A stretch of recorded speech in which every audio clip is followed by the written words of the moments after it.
This Steve Jones Show podcast is now loading. The Steve Jones Show podcast is presented by Sunbury Motor Company, Purdy Insurance, Brewers Outlet, and NIL Game Changers.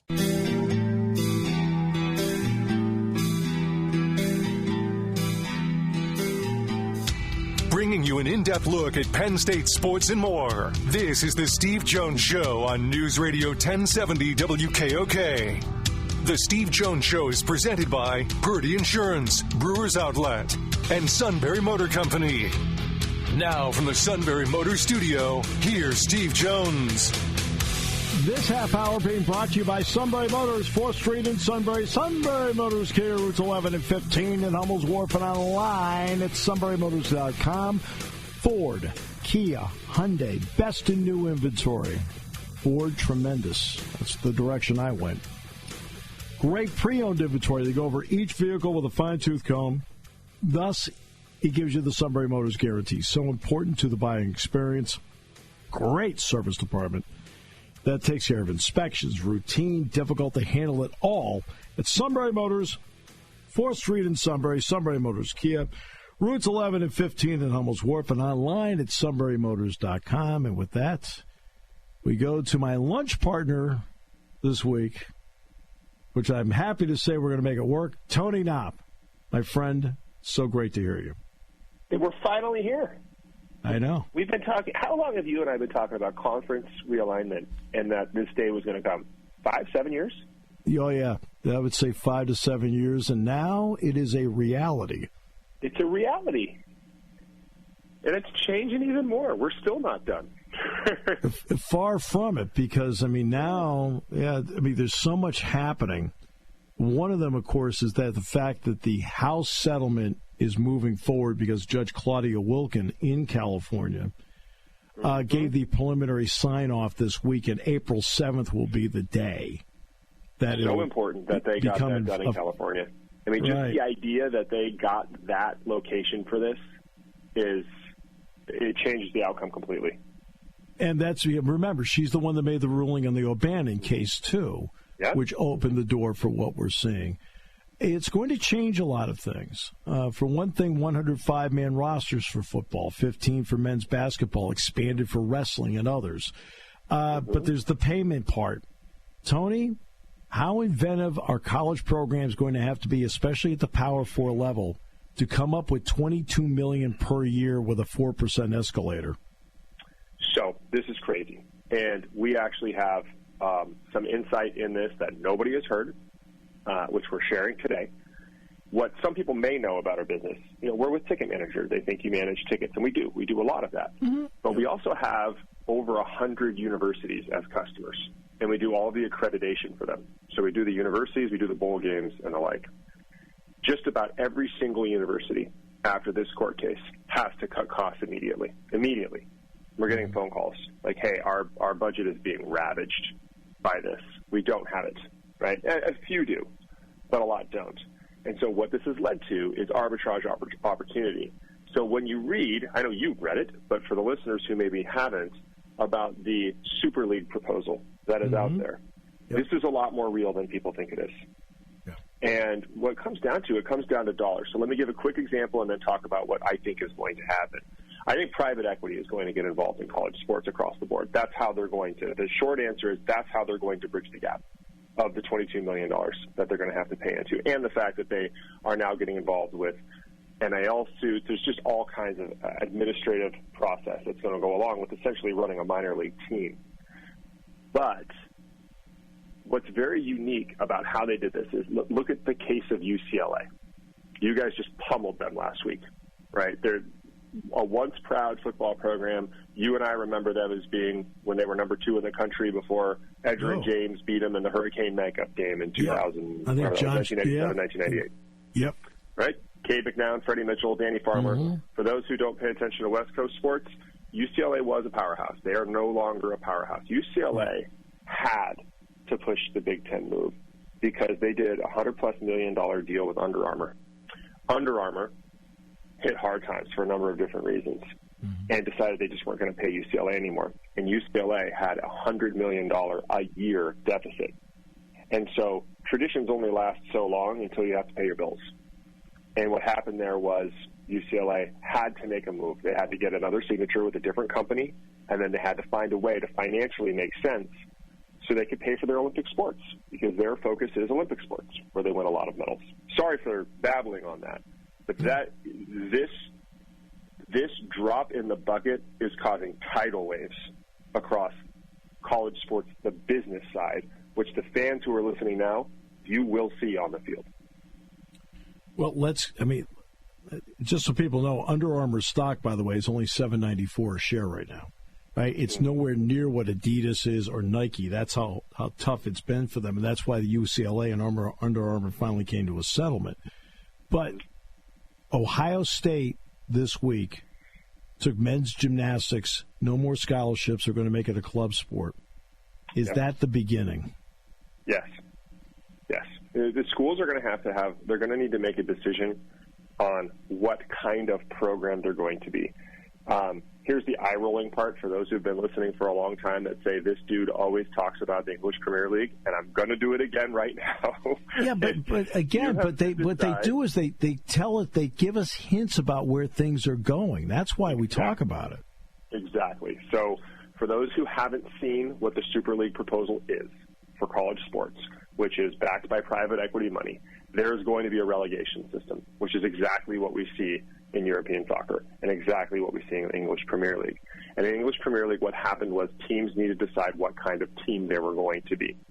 That's what the universities are doing. So if you look at, like, Stanford, for example, Stanford has a decision to make, and they make the decision that we're going to cut our football stadium from 85,000 to 35,000.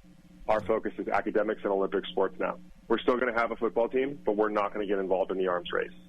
Cal is doing the same thing, right? Cal sold out the game against Miami last weekend. It's the first sellout since 2013 for Cal football, which was a once proud program.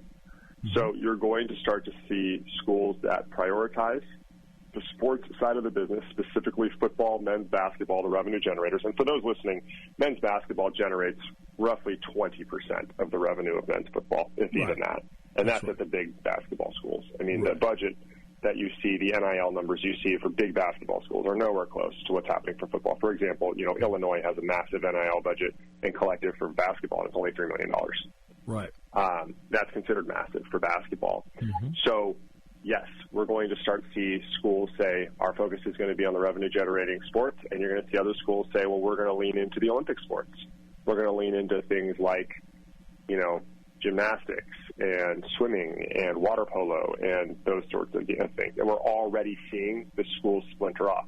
Where this is really fascinating are institutions like the ones in now our conference, where we share together, where you have Wisconsin, Michigan, Penn State. You have schools who thrive in both.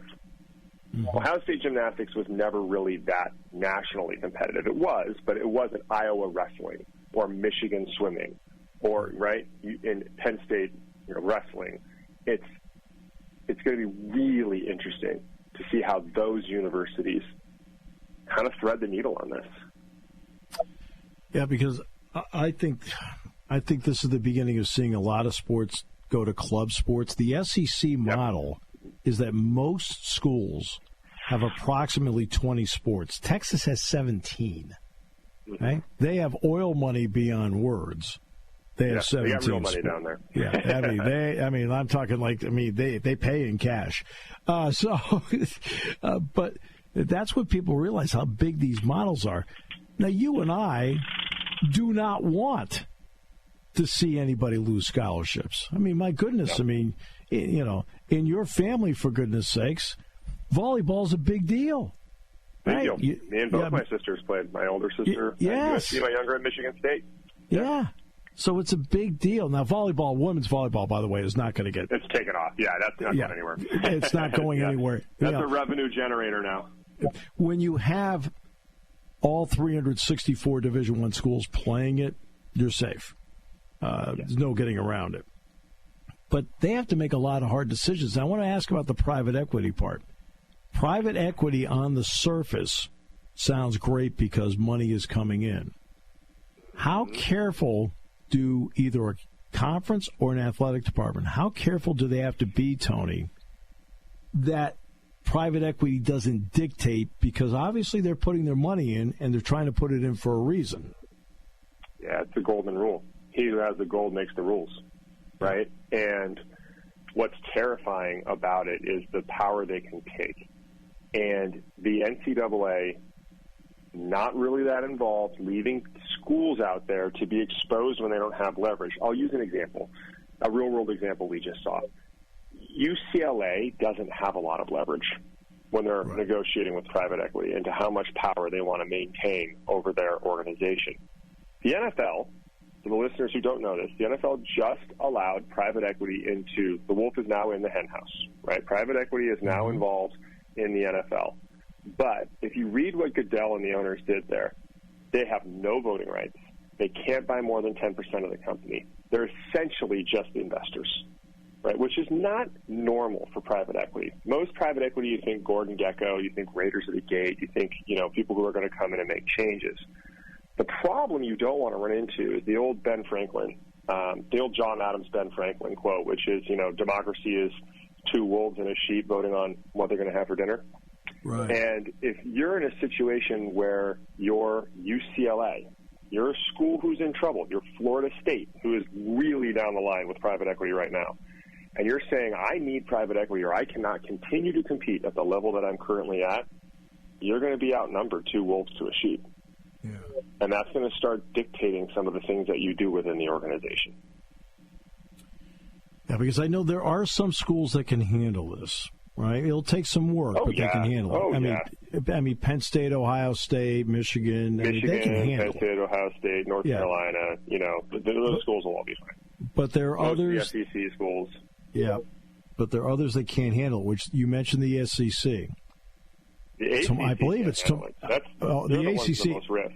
Oh, the ACC and the Big 12 both have problems, especially the ACC. I don't know where they're going to come up with the money. That's why I keep looking down the road at Pitt. And I'm not trying to knock Pitt in any way, shape, or form. I'm trying to realistically look at their situation. Okay? They can't make up for it with attendance, their TV contract, their radio contract.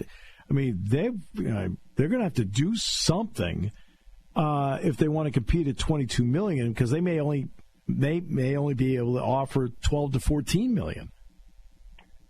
The unfortunate truth about it is, back to the Premier League, if you talk to somebody in 1990, 1991, 1992, the powerhouse clubs in the Premier League were Arsenal, Liverpool, the teams we know now, Everton, but Leeds, Nottingham Forest, they were winning championships. They were winning European titles. Leeds has been in the Premier League twice in the last 25 years. Nottingham Forest has been in the Premier League twice in the last 25 years. Neither of them have ever finished in the top 10 since 1990. And the unfortunate truth is, when you're looking at, history doesn't repeat itself, but people do. I don't know who said that, but I like that quote. That's what's going to happen here. It's going to repeat again because, the most consistent analogy would be the English Premier League, where you had, before the Super League showed up, you had the FA, and the FA had 200 clubs, which was what college football is. You have, a number of teams that can rise up and compete, and eventually, once economics got involved in it, now you generally have the same 5 to 7 teams competing every year, and every now and then you have somebody rise up from the ether, whether that's Aston Villa or Leicester City or whatever else. Right. And in college football, that has been happening. It's usually driven by donors. Uncle Phil up in Oregon took our night spot this weekend. I'm upset about this. We should be playing you guys at night, but it's Ohio State and Oregon, so we get the 12:30 kick. Yeah. But that's what I'm afraid of. I'm afraid of looking at schools like Pitt, UCLA, Cal, schools that have a pretty deep history, right? Dan Marino's alumni, alma mater. They're just not going to be able to compete in the new world. They're just not. They're going to get relegated, and they're going to end up being that second division. There's not a lot of ways around it. There is an important meeting going on in Nashville later this week. I know Pat Kraft, Penn State's athletic director, is headed down to it. And for the most part, it's been Greg Sankey and Tony Petitti of the SEC and the Big Ten, respectively, talking and trying to lay some things out in terms of maybe a scheduling agreement with the SEC, but also with the idea they want to do the power play of 4 automatic bids for each conference in the college football playoff. If you were the other conferences, how do you view this meeting in Nashville between SEC athletic directors and Big Ten athletic directors? What can you do? So, same story. You have 6 super clubs in 1991 that decide in 1994 we're going to form our own league. You want to come along? You can come along. Yep. And we're going to throw you some bones, but we're going to make more money than you do. So what people don't realize is those clubs and those that finish in the top 4 make a lot more money than the rest of the league. There is no parity in the English Premier League. Arsenal makes more money than West Brom does, and always will. Yep. Regardless of how West Brom finishes. Unless West Brom finishes in first, Arsenal is going to make more money than them. The English Premier League then goes to the UEFA Championship and says we need 4 automatic bids. We need an automatic bid for the Euros and a 6th bid if our champion wins. So there's a lot of complaints about, and I'm so sorry if I'm boring people, but if I get to the conclusion here, they'll understand in the real world how this is going to impact college football.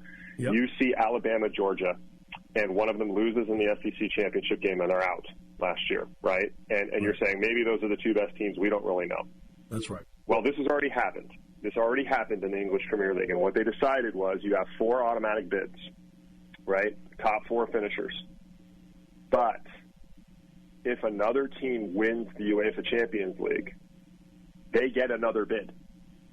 Mm-hmm. So essentially, like you win the CFP national title last year, you get the auto bid for this year into the playoffs. They've already worked through different things to make it so that we're ramming in our top 4.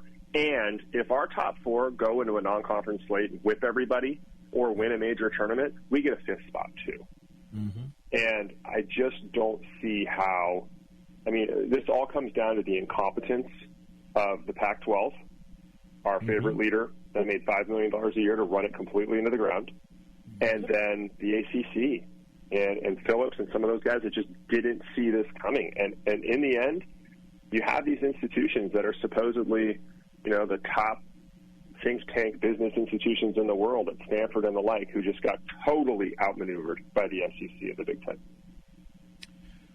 But here's the other part too. How can they do this? Why can they do this? It's very simple. Since 2016, there are 18 institutions that comprise 50% of the television ratings in the country. 8 of them are from the SEC, 7 are from the Big Ten, 2 from the ACC plus Notre Dame. That's how you can dictate this. You have the power.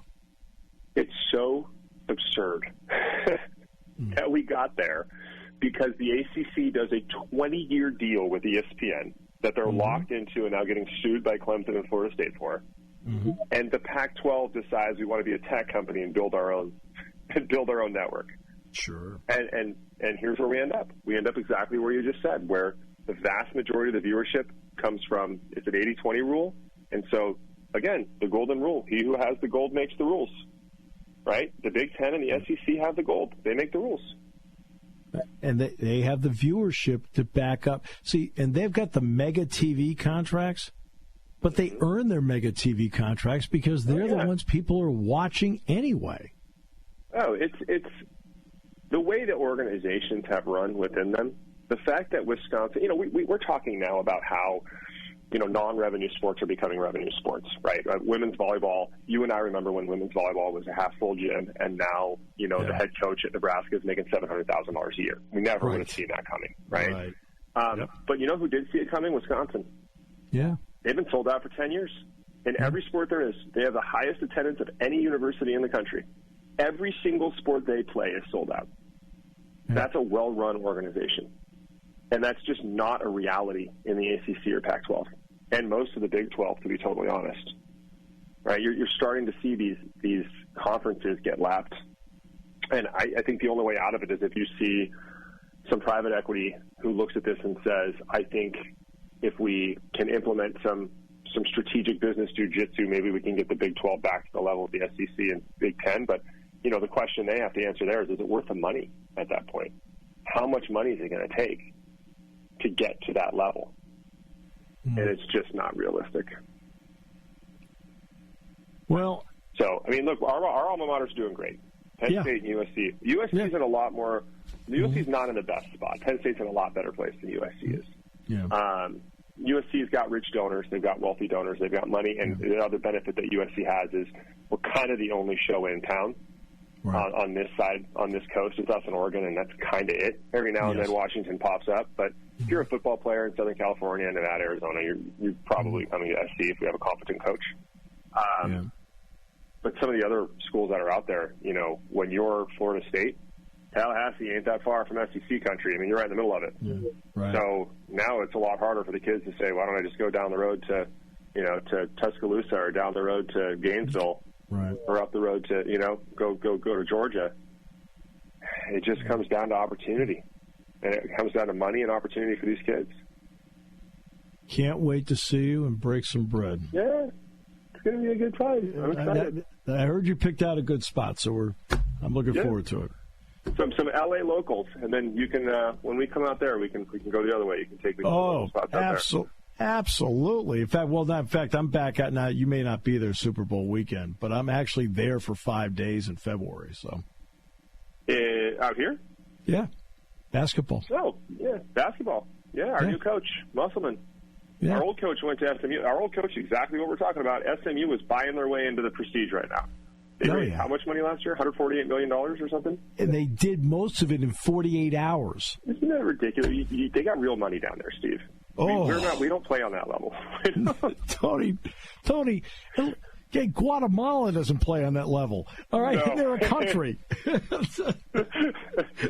love it. They were just like, okay, we're in the ACC now. We're just going to outspend everybody. We're the Yankees now. Hey, you know what? More power to you. You got a campus of 7,000 students, and you raised $150 million in like a day.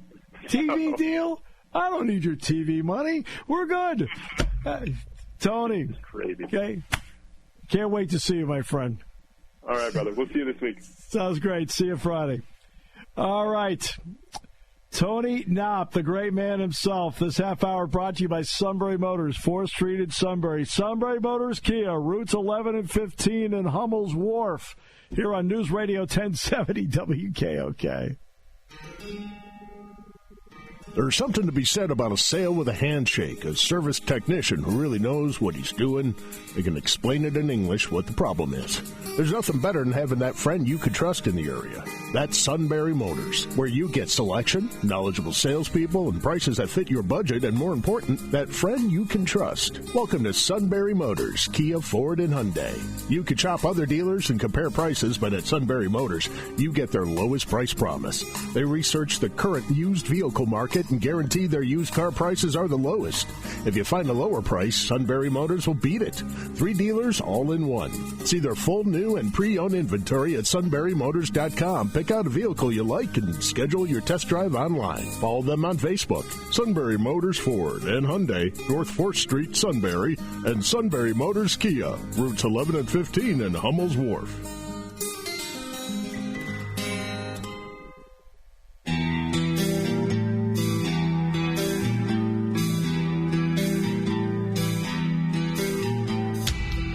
An in-depth look at Penn State sports and more. This is the Steve Jones Show on News Radio 1070 WKOK. The Steve Jones Show is presented by Sunbury Motor Company, Purdy Insurance, and Brewers Outlet.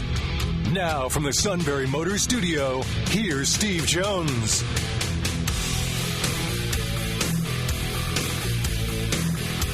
This half hour being brought to you by Brewers Outlet. Reagan Street in Sunbury, the beverage supermarket, imports, domestics, microbrews, the best selection of beer anywhere. Wine coolers, water, soft drinks, snacks. They roast their peanuts fresh and hot every day. 6 great flavors of slushies. And the pickle bar. Led by the barrels and the dills, my 2 personal favorites. Indeed, second to none. All at Brewers Outlet, Reagan Street in Sunbury, the beverage supermarket. Time now to bring in the incomparable, well-respected, and He would call me an acquaintance. I call him a friend, Nate Bauer. Oh, wow. Oh, stop. You're a friend to me. The best. What's going on? Doing well. Doing well. So this is an interesting week. Yeah, so far. What do you got? Yeah, so far it's an interesting week. So through 5 games, what do you like about the football team? And what are things that may maybe give you pause that you're searching for an answer, pro or con, from this team this week when they play USC? Yeah, that's a great jumping off point, honestly, because I do think that, there are some parallels to last year in terms of just doing what you need to do to win. Penn State has done that. I think that I have some questions about not necessarily the quality of opponent that Penn State has played, but the character of games that Penn State has played, in the sense that no one has really pushed Penn State into the fourth quarter, right? I don't think. Bowling Green, yes, you can make an argument there. Certainly Penn State put Illinois away late. But I just think, generally speaking, I don't know what to expect out of this Penn State team if it is a different type of game, a different flow of game, a back-and-forth game, a game that, gets Penn State into the fourth quarter, at a possession difference in either direction. I'm not really sure what happens under those circumstances. But I do think it was interesting earlier this week, James Franklin at his press conference talking about, and I wrote about it today actually, talking about the difference between this game and the West Virginia game, and how starting the season you just don't know, right? You have an idea of what you're supposed to be, you have an idea of what they're supposed to be, but you just don't know until it actually happens. Whereas going into this game, Penn State has an identity. Right? It might not be what everyone expected. Maybe it is what everyone expected. Offensively, this is a team that is run heavy and has a physical, aggressive, violent offensive line with violent running backs, and then a passing attack that has a continuous extension of last year in Drew Aller, who continues to just not make mistakes. He is one of the most efficient quarterbacks in the country. He's completing passes at a higher percentage, and he's doing it with a group of receivers that might not have a bona fide star outside of Tyler Warren, but has enough options to keep people guessing. So it's going to be interesting to see how that group, fares, I guess, on the West Coast. What I find interesting about the receiving group, including Warren, is there have been 4 100-yard receiving games. Yep. And it's been by 4 different players. Yep. I don't know what that means, but I find it interesting. Yeah, no, I totally agree. And to be honest with you, I think certainly there is an element of taking what is given, right? That's something that has been a pretty much consistent thing under James Franklin throughout his time at Penn State, is not forcing the issue. That's what Drew Aller is doing. That's what he talks about. Sure, for sure. However, I've heard enough of James Franklin over the years to know that when he talks about diversification of the offense and making sure that players are getting touches and maximizing opportunities because games are shorter, right? Like Penn State, there's this combination of things that are happening all at once.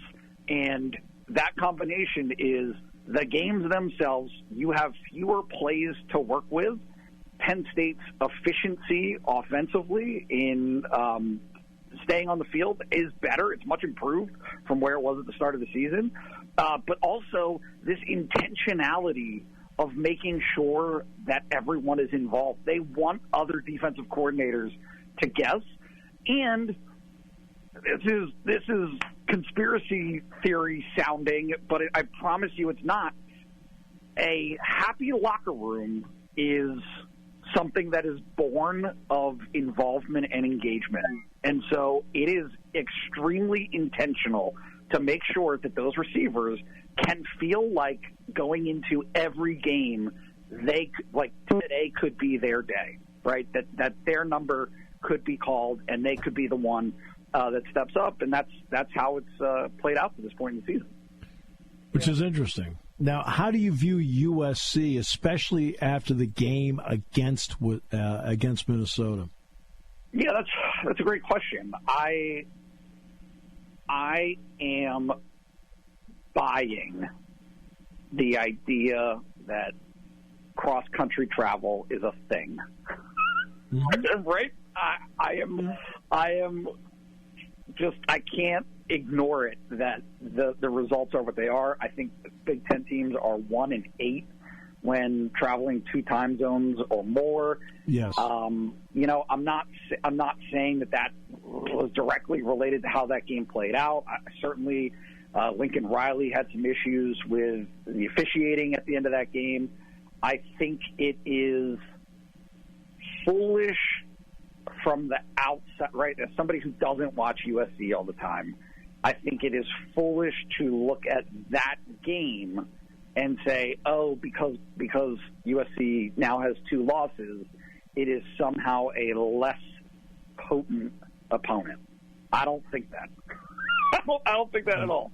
No. I think Minnesota played the brand of football that it plays and played the type of game that it wants to play.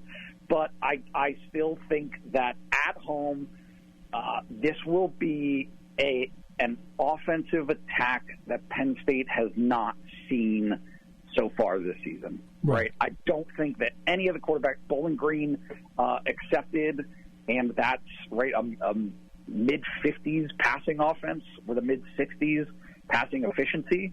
Mm-hmm.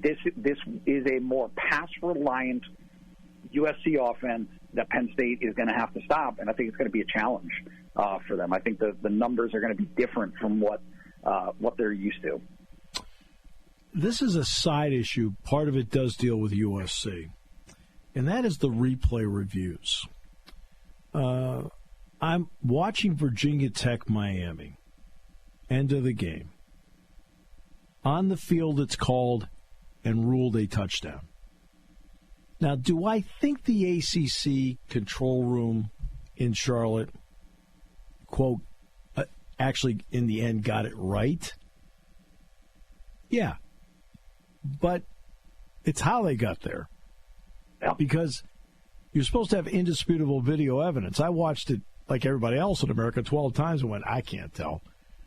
I'm watching USC Minnesota.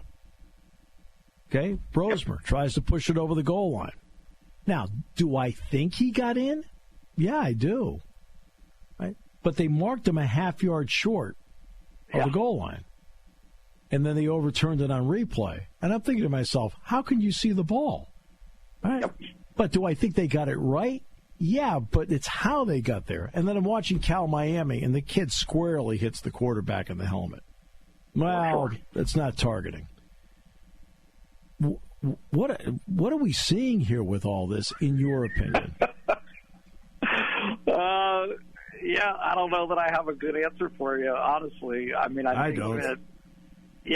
I think that it is, and again, this is why some of what James Franklin has talked about this season is important, in the sense that Penn State hasn't been in a situation. They have not put themselves in a situation where that type of thing has come into play. And so, to me, when I look at this game, I see the dictation of style as being critically important. If Penn State can play with a lead, it totally changes everything. It changes what they do defensively. It changes the wealth of pass pressure that Penn State can get defensively. It changes their opportunity for interceptions, all of it.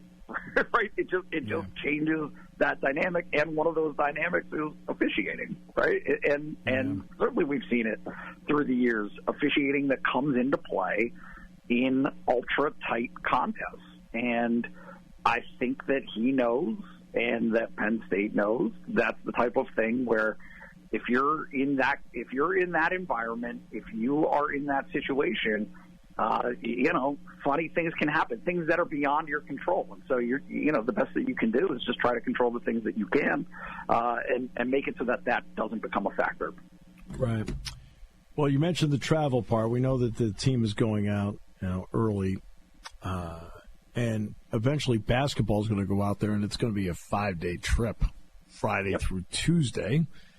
I'm sure you're going. But would love to. Oh, Girardi already has us set up at Santa Anita on Super Bowl Sunday. We're in. Go. Oh no, it's an off day, right? So we're going to get the grand tour, which is going to be great. But you talked about you're becoming a believer in what the travel part means. Washington comes east, they lose to Rutgers, but then Michigan goes west and they lose to Washington. So for you in the end, what are you going to look at? People going east to west, or going west to east, or both, as to how to write a story on what cross country means? Because to be honest with you, the trip back from USC is about the same length of time as a bus trip back from Rutgers. Right. Yeah, I think that's fair. I think that your body adjusting. Look, I will be interested to see how those teams on the West Coast do, because let's be honest, the burden has been put on them. The things that the original Big Ten powers kind of requested from this arrangement was that they be treated preferentially. And that's what it is, right? You're not seeing now. Obviously, Ohio State has to go to the West Coast. Penn State's going to go to the West Coast, but that West Coast game is going to be at a normal starting time for Penn State for East Coast time, as opposed to UCLA, which experienced a 9 a.m. start effectively for them, for their body clocks. I think that the whole conversation about when to go is fascinating. The stuff about the airport, and there's many different ways to read it. But either way, no matter how you slice it, for Penn State to travel its entire party to the West Coast demands a full day of travel. And so, the fact that it's happening on Thursday, which is Penn State's jog-through day anyway, they'll be okay, right? But either way, door to door, you're looking at 9-10 hours probably, I would guess. Yes. Right, to go down to Harrisburg and fly. Yep. So a 10-hour travel day for Penn State to get there. It's nobody can say it's unfair. This is just the new normal. This is what it's going to be, until future realignment happens and they figure out that this isn't normal, right? The Eagles, right? The Philadelphia Eagles have 2 trips like that this season, one to the West Coast and one to Brazil. So the fact that you're putting this on college kids is just kind of doubly insane. But look, we'll see. We'll see what happens for Penn State on Saturday. Do we take that same attitude in future years? Just as a thought, not as a commentary here, but do you take a different attitude, or will fans take a different attitude when the players are actually getting money from the university? Because the Judge Claudia Wilken has signed off on the settlement. She did so this week, and April 7th they will officially have everybody sign off on it. Is there a different attitude about all this compared to what it is now? Yeah, my remaining qualm and argument is the marriage of higher education and pro sports. And so if the component of having, and I'm dead serious about this, literally any academic responsibility during this type of travel and this type of arrangement, it's untenable. It's not fair to the players. It's not fair to the programs. It's not fair, right? This idea of college football as something where players go to class, and that's still an expectation of James Franklin and Penn State and how they operate. You're going to have to change those things. You're going to have to change what it means to be academically eligible and to carry the amount of credits that it takes to maintain that eligibility. I just think that they're going to have to find a new paradigm for what that looks like, because I don't think it can look the way that it currently does when that is the future, right? So regardless of whether or not it's the Big Ten expanding or the SEC and Big Ten, because again, like James Franklin brought it up this summer, the Big Ten has disadvantaged itself by expanding to the extent that it did from a geographical perspective, as opposed to the SEC, which has expanded to Texas, but generally remains within that footprint of the southeastern part of the country. It is wildly unequal between the two conferences and what's being demanded of them. So I think it will be very interesting to see over the next few years how those competitive advantages that the SEC has over the Big Ten end up playing out in the playoffs. Penn State can win Saturday if.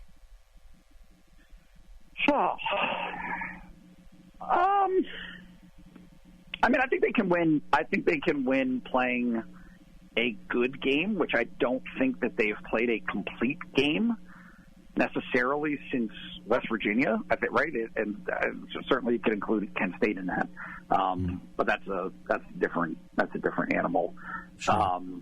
So if I don't think that the start is necessarily right. Like people talking about the quick starts and stuff, I don't know that that's necessarily going to dictate success or failure. I just think that if Drew Aller and Penn State's offense, Penn State's right, the whole thing, if Drew Aller maintains the level of quarterbacking that he has done to this point in the season, and doesn't make mistakes, Penn State will be in a position to win that game at the end of the game. But I do think it is very much to Penn State's advantage to not have to come from behind.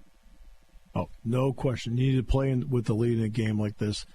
And for everybody, I don't know what this means, but I say watch out for the third quarter. For whatever reason, both teams have been really good in the third quarter. So which one's the better team in this third quarter? Yep. Yeah. Well, I'll let you get back to the business of breaking par. Not anytime soon. So bad. I'm a mess. We can't have you a mess. Come on, basketball's on the horizon. Can't have you a mess. I know. And yet here we are. That's what I was doing this week. I was splitting my time between the two practices this week. But today's an off day for basketball, so there you go. All right. You are the best, at least in my opinion. Thanks so much, my friend. Steve. Hey, you bet. Thanks for having me. Anytime. All right. And this half hour brought to you by Brewers Outlet, Reagan Street in Sunbury, here on News Radio 1070 WKOK. Party time, game time, or just fun time. Doesn't matter what time it is, because it's Brewers Outlet time. The beverage supermarket has the area's largest beer selection. Imports, microbrews, ciders, and domestics. Pick from over 100 ice-cold 12-packs and dozens of 24-ounce singles. Soda, snacks, hot sauces, fresh roasted peanuts. Make it one-stop party shopping, and don't forget the pickle bar. So whatever you're celebrating or just doing it up, Brewers Outlet, Reagan Street, Sunbury wants to see you. And thank you for your years of patronage. Hi, this is Season. For over 100 years, the Purdy Insurance Agency has been protecting families and businesses of the greater Susquehanna Valley and beyond. With the experience of our trained and knowledgeable staff, you can rest assured that your needs will be evaluated and met by some of the industry's best representatives. No matter what your insurance needs are, call Purdy Insurance today at 570-286-5855. Visit our website at purdyinsurance.com or check us out on Facebook to see what we can do for you.